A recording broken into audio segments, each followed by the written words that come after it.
So now that you have the melody, the lyrics, and the general form of the song put together, you're going to want to be thinking about the actual arrangement and thinking about the actual layers in the song and the different instruments. I'll usually just open up a DAW session. I will lay down a generic piano track or MIDI track that just has the block chords for each part of the song, and it plays straight through.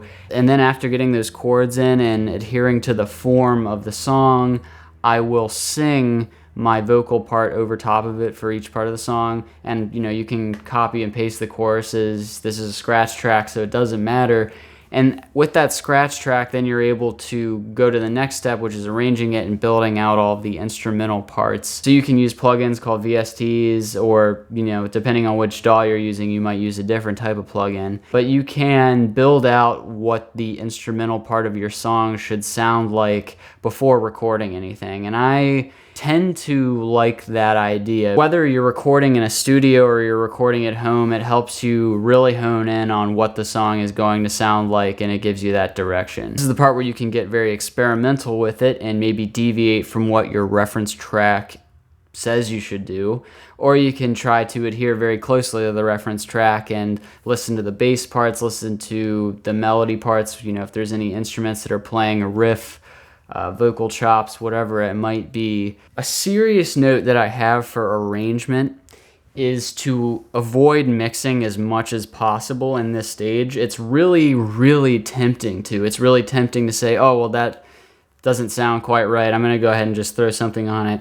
Avoid mixing as much as possible, because you will go back and forth between arranging and mixing, and it'll just become this infinite thing, and it just gets out of hand, really. With arranging a song, you can have a lot of layers, and a lot of that depends on the type of song. I know that there's some songs that have as few as 10 layers, some that have up to 100 layers.